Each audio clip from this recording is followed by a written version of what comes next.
சிலுவையினுடைய உபத்திரவத்தை எதோடு கம்பேர் பண்ணி பைபிள்ல போட்டிருக்குன்னா, ஒரு தாயினுடைய கற்ப வேதனையோட கம்பேர் பண்ணப்பட்டிருக்கு. இப்போ ஒரு தாய் பிரெக்னண்டா இருக்கிறாங்க, அவங்களுக்கு டெலிவரி டைம் வந்துருச்சு அப்படின்னாலே எப்ப ஹாஸ்பிட்டல் கூட்டிட்டு வர சொல்லுவாங்க? வலி வந்தா. அப்ப வலி வந்து எதனுடைய அடையாளம்? பிரசவத்தின் அடையாளம். ஒரு வலி வருது, அந்த வலி வந்தோன்னா பிரசவ வலி போல வலி எதுவுமே இல்லை, எதை வேணா தாங்கிக்கலாம். பிரசவ வலி வந்து 10 தடவை செத்து உயிரோட வர்ற அளவுக்கு அது சமம்னு சொல்லி ஒரு பிரசவ வலி வழியா ஒரு தாய் போறாங்க. கடைசியில் அவங்க அந்த பிரசவ வலியை தாங்கும் போது அவங்க கையில் என்ன கிடைச்சிருது? ஒரு குழந்தை கிடைச்சது. இனி வருஷம் அவங்க எதை செலிப்ரேட் பண்ணுவாங்க? குழந்தையோட பர்த்டே, ஃபர்ஸ்ட் பர்த்டே கிராண்டா வச்சு செலிப்ரேட் பண்ணலாம். அடுத்த பர்த்டே, ஒவ்வொரு பர்த்டேக்கும் புது ட்ரெஸ், கேக், பிரியாணி, ஸ்வீட் எல்லாமே போகுது. இப்போ ஒவ்வொரு வருஷம் வரும்போதும் உங்களுடைய கற்ப வேதனையை நினைப்பீங்களா இல்ல குழந்தையை நினைப்பீங்களா? குழந்தை தான். அந்த கற்ப வேதனை எல்லாம் என்ன ஆயிருது? அப்படியே மறைஞ்சது. குழந்தையை பார்க்கிற சந்தோஷத்துல நம்ம எதை மறந்துடுறோம்? ஆனா கிறிஸ்தவங்க மாத்திரம் எல்லா குட் ஃப்ரைடேலையும் எதைத்தான் நினைப்பாங்க? அவர் கஷ்டப்பட்டதுதான் பாக்குறீங்களோ, எதுக்கு கஷ்டப்பட்டாரு? பாடுகளுக்கு பின்வரும் மகிமை நீங்க அனுபவிக்கணும்னு கஷ்டப்பட்டாரு.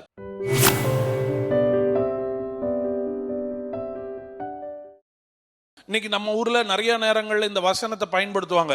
ஆரோனை போல அழைக்கப்பட்டால் ஒளி அந்த கனமான ஊழியத்தை என்ன பண்ண முடியாது, செய்ய முடியாதுமாங்க. அது பழைய ஏற்பாடு. பழைய ஏற்பாடுல ஆரோனை போல லேவி கோத்திரத்திலிருந்து வந்தா தான் ஒருத்தர் ஆசாரியர் ஆக முடியும். வேற எந்த இன்ஃப்ளூயன்ஸை வச்சோ உங்களுடைய குவாலிட்டிஸ் வச்சு உள்ள வரவே முடியாது.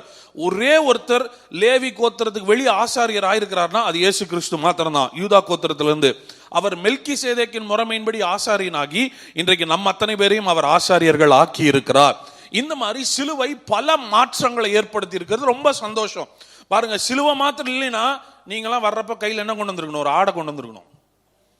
யோசிச்சு பாருங்க, வருஷம் வீட்டில் கிடா வெட்டுறீங்களா? என்ன வெட்ட வேண்டியதாக இருக்கும். சிலுவை இல்லைன்னா நம்ம என்ன பண்ணியிருக்கணும்? நம்ம பாவத்துக்கு நம்ம கிடா வெட்டி இருக்கணும். ஆனா சிலுவையில இயேசு மரிச்சதுனால ஒரே பலியினாலே என்றென்றைக்கும் நம்மை பூரணமாக்கி இருக்கிறார். So I am complete, I am perfect in Christ.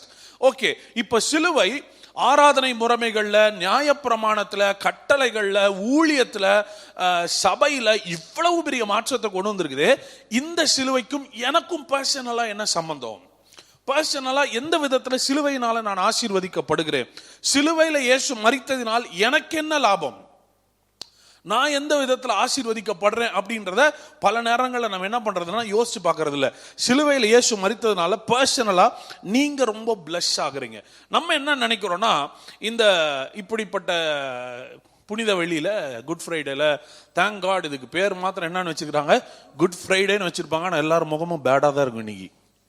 ஏன்னா அவருடைய மரணத்தை என்ன பண்றாங்களா? நான் சொல்றேன், இன்னைக்கு நீங்க சோகமா இருந்தீங்கன்னா ஆண்டவர் ரொம்ப துக்கப்படுவார். நீ அழுகிறதுக்காக நான் இவ்வளோ அடி வாங்கினேன், நீ சிரிக்கணும்னு தான் நான் அடி வாங்கினேன். நான் ஏற்கனவே உங்களுக்கு சொல்லியிருக்கிறேன். சிலுவை உபத்திரவத்தை பற்றி பேசும்போது பைபிள் எப்படி போட்டிருக்குது அப்படின்னா, ஒரு தாய் கற்ப வேதனைப்படுவதையோட கம்பேர் பண்ணுறார். கிராஸ்னுடைய சஃபரிங், சிலுவையினுடைய உபத்திரவத்தை எதோடு கம்பேர் பண்ணி பைபிளில் போட்டிருக்குதுன்னா, ஒரு தாயினுடைய கற்ப வேதனையோட கம்பேர் பண்ணப்பட்டிருக்கு. இப்போ ஒரு தாய் பிரெக்னண்டா இருக்கிறாங்க, அவங்களுக்கு டெலிவரி டைம் வந்துருச்சு அப்படின்னாலே எப்ப ஹாஸ்பிட்டல் கூட்டிட்டு வர சொல்லுவாங்க? வலி வந்தா. அப்ப வலி வந்து எதனுடைய அடையாளம்? பிரசவத்தின் அடையாளம். ஒரு வலி வருது, அந்த வலி வந்தோன்னா பிரசவ வலி போல வலி எதுவுமே இல்லை, எதை வேணா தாங்கிக்கலாம். பிரசவ வலி வந்து 10 தடவை செத்து உயிரோட வர்ற அளவுக்கு அது சமம்னு சொல்லி ஒரு பிரசவ வலி வழியா ஒரு தாய் போறாங்க. கடைசியில் அவங்க அந்த பிரசவ வலியை தாங்கும் போது அவங்க கையில் என்ன கிடைச்சிருது? ஒரு குழந்தை கிடைச்சது. இனி வருஷம் அவங்க எதை செலிப்ரேட் பண்ணுவாங்க?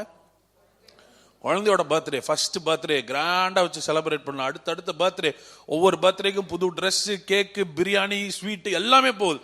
இப்போ ஒவ்வொரு வருஷம் வரும்போதும் உங்களுடைய கற்ப வேதனையை நினைப்பீங்களா இல்ல குழந்தையை நினைப்பீங்களா? குழந்தை தான். அந்த கற்ப வேதனையெல்லாம் என்ன ஆயிருது? அப்படியே மறைஞ்சது. குழந்தையை பார்க்குற சந்தோஷத்துல நம்ம எதை மறந்துடுறோம்? ஆனா கிறிஸ்தவங்க மாத்திரம் எல்லா குட் ஃப்ரைடேலையும் எதைத்தான் நினைப்பாங்க? அவர் கஷ்டப்பட்டதுதான் பாக்குறீங்களோ, எதுக்கு கஷ்டப்பட்டாரு? பாடுகளுக்கு பின்வரும் மகிமை நீங்க அனுபவிக்கணும்னு கஷ்டப்பட்டாரு. கிறிஸ்து பாடுபடணும். அவர் பாடுபட்ட பின்னாடி என்ன வரணும்? நீங்களாம் மகிமையா வாழ்றத பார்த்து அவர் சந்தோஷப்படணும்னு சிலுவைக்கு போனாரு. ஆனா நம்மால வருஷம் இன்னும் என்ன பண்ணிட்டே இருக்கிறாங்க? இப்படி அடிச்சிட்டாங்களே, உங்களை இப்படி காயப்படுத்திட்டாங்களே, எங்களுக்காக ஜீவனை நீங்க கொடுக்க வேண்டியதாச்சு. கொடுத்ததே நீ வாழ்றதுக்காக தான். அப்படின்னா நான் சொல்றேன், செலிப்ரேட் பண்ண வேண்டிய பெஸ்ட் டேன்னு ஒன்று இருக்குன்னா அது குட் ஃப்ரைடேவா தான் இருக்கணும். இயேசு எனக்காக சிலுவையில் ஏறி எல்லாவற்றின் மேலும் அவர் வெற்றி சிறந்திருக்கிறார். Celebrate the cross. Cross has to be celebrated. இயேசு சிலுவையில் ஏறினதுனால அந்த சிலுவை மரணத்தையும் இந்த நாளையும் நம்ம ரொம்ப கொண்டாடுறோம். ஆமென்.